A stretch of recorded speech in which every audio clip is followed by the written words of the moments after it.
अस्सलाम वालेकुम। आप देख रहे हैं हम आवाज़ पाकिस्तान यूट्यूब चैनल और मैं हूं आपका मेज़बान मोहम्मद अमजद अता। दोस्तों, आप पाकिस्तान की सियासत पर गहरी नज़र देख रहे होंगे और गहरी नज़र से आप देख रहे होंगे कि पाकिस्तान की सियासत किस करवट जा रही है। हुकूमत वक्त के लिए भी मुश्किल वक्त है और पाकिस्तान डेमोक्रेटिक मूवमेंट भी जो उनका इत्तेहाद था वो भी अब ख़त्म होता नज़र आ रहा है और वैसे भी वो अब ख़त्म हो चुका है। तो मैं आपको ये बताना चाहता हूँ इस वीडियो में कि पाकिस्तान डेमोक्रेटिक मूवमेंट और पीपल्स पार्टी और मुस्लिम लीग नवाज़, तो इनके दरमियान जो सियासी चालबाजियाँ हैं उनका मैं आपको बताना चाहता हूँ और मौजूदा हालात में पाकिस्तान डेमोक्रेटिक मूवमेंट कहाँ खड़ी है, किस हालात में खड़ी है, पाकिस्तान पीपल पार्टी ने क्या फ़ायदा उठाया है इस इत्तेहाद से और मुस्लिम लीग नून को क्या खसारा उठाना पड़ा है, क्या खिफ़त उठाना पड़ी है इस इत्तेहाद से। तो आज की हमारी वीडियो का यही टॉपिक होगा कि पाकिस्तान मुस्लिम लीग नून और पीपल्स पार्टी के दरमियान जो इत्तेहाद था, ये 10-11 जमातों का और भी 10-11 जमातें और ये भी 2 जमातें, तो इन तमाम जमातों ने मौलाना फजलुर रहमान को किस तरह से इस्तेमाल किया, उनको किस तरह से मामू बनाया और किस तरह से पीपल्स पार्टी ने पाकिस्तान डेमोक्रेटिक मूवमेंट से फ़ायदा उठाया। पीपल पार्टी और मुस्लिम लीग नून के दरमियान चलने वाली हालिया चपकलश कोई नई बात नहीं। वक्त और ज़माने की मजबूरियां उन्हें कुछ दिनों के लिए एक दूसरे के करीब तो ले आती हैं, मगर देखा यह गया है कि ये दोस्ती बहुत ही कम दिनों के लिए होती है। पाकिस्तान तहरीक इंसाफ की हुकूमत के क़याम से वो एक दूसरे के करीब तो आ गए, मगर जैसे ही मफादात का टकराव हुआ और उन्होंने एक दूसरे के मफादात को ठुकराया, तो ये दोनों कुव्वतें आमने सामने आ गई। वो तमाम दोस्ती और वो तमाम जो उन्होंने एक दूसरे के साथ वादे किए थे छोड़कर एक बार फिर एक दूसरे के मुखालफ बन गए। वो गुज़श्ता बरस मौलाना फजलुर रहमान की कोशिशों के सबब और पीडीएम इत्तेहाद का हिस्सा तो बन गए, लेकिन एक मेज़ पर जमा होने के बावजूद एक दूसरे के खिलाफ शुकूक व शुबहात ख़त्म न कर सके और सिर्फ चंद महीनों में ही पीडीएम का शिराजा बिखर गया। ये इत्तेहाद तो वैसे गुज़श्ता बरस पीपल पार्टी की मेज़बानी में के तहत वजूद में आया था, जबकि पीपल पार्टी शुरू दिन से ऐसे किसी इत्तेहाद में शामिल होने से कतरा रही थी। 10-11 जमातों के इत्तेहाद में बहुत कम जमातें एक दूसरे के मंशूर और नज़रिए की कायल और मुत्तफिक होती हैं और ऐसा ही इसी इत्तेहाद में देखा गया, लेकिन मजबूरी हालात ने उन्हें एक डोरी के साथ बांध दिया था। वैसे देखा जाए तो पाकिस्तान डेमोक्रेटिक मूवमेंट के क़याम से सबसे ज़्यादा फ़ायदा समेटने वाली जमात पाकिस्तान पीपल्स पार्टी ही रही। इस इत्तेहाद ने उन्हें पाकिस्तान के सबसे बड़े सूबे पंजाब में एक बार फिर कदम जमाने का मौका फराहम किया, जहां इससे पहले उसका खासा नुकसान हो चुका था। सन 2018 के इंतखाबात में इस सूबे में सिर्फ मुस्लिम लीग नून और पाकिस्तान तहरीक इंसाफ ही कामयाब हो पाई थी और पीपल पार्टी सिर्फ चंद सीटें ही ले पाई, लेकिन पाकिस्तान डेमोक्रेटिक मूवमेंट ने बिलावल भुट्टो के लिए ऐसे साजगार हालात पैदा कर दिए कि वो पंजाब के अवाम के सामने अपने आप को एक नए लीडर के तौर पर मुतारफ करवा सके। इसी इत्तेहाद की बदौलत 2 बड़े बड़े जलसों से खिताब भी कर सके और इस काबिल भी हो सके कि पीपल्स पार्टी के बारे में साबिका इमेज को रफा करके उसे एक बेहतर मुतबादिल के तौर पर पेश कर सके। इसी पीडीएम का एक हिस्सा होने के नाते वो यूसुफ रज़ा गिलानी को सेनेटर बनवा पाए, जो शायद पहले उनके लिए हरगिज़ मुमकिन ना था। मुस्लिम लीग नवाज़ और पाकिस्तान पीपल्स पार्टी की दोस्ती और मफाहमत से उनके अपने लोग और कारकुन खुश ना थे, ख़ासकर पंजाब के अवाम जो मुस्लिम लीग का साथ कई सालों से शायद इसलिए निभा रहे थे कि उसने पीपल पार्टी के बरअक्स अवाम की बहुत खिदमत की थी। वो नहीं चाहते थे कि उनकी पसंदीदा और हर दिल अजीज सियासी पार्टी यूं मफाहमत की सियासत अपनाकर अपने पुराने हरीफों के साथ बैठी नजर आए। यही वो नजरियाती फर्क था जो इन दोनों सियासी जमातों के वोटरों को अपना हक राय दही आज़ादाना इस्तेमाल करने पर मजबूर कर रहा था। कुछ लोगों का ख्याल है कि मरियम नवाज शरीफ पीडीएम के माज़े वजूद में आने से कबल जिस तरह तनहा बहुत ही बड़े कामयाब जलसे कर रही और जुलूस और रैलियां निकाल रही थीं, वो अगर इसी तरह जारी रखती तो शायद मुल्क की वाहिद मकबूल तरीन सियासी रहनुमा के तौर पर उभर कर सामने आ जाती।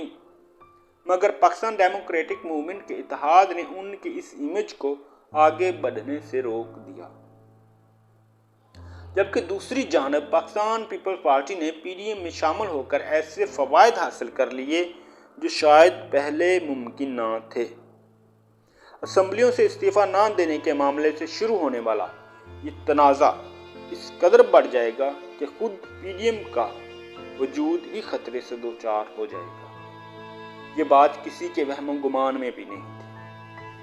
मुस्लिम लीग की क़यादत ने आसिफ अली जरदारी की सियासत को समझने में शायद एक बार फिर गलती कर दी। वो इससे पहले भी 2008 में यही गलती कर चुकी थी, जब पीपल पार्टी ने मियां नवाज शरीफ से जजों की बहाली का वादा करके उन्हें साबिक सदर जनरल परवेज मुशर्रफ के खिलाफ मुआवजा पर रद्द कर लिया था और फिर उनके इस्तीफा और खुद अपने सदर बन जाने के बाद इस वादे को पूरा न कर सकी। इसी तरह इस बार भी वो असम्बलियों से इस्तीफा का वादा करके और यूसुफ रजा गिलानी को सेनेटर बनवाने के बाद वो अपने इस वादे पर अमल दरामद में टाल मटोल से काम लेने लगी तो मफादात का टकराव तेजी से उभर कर सामने आया।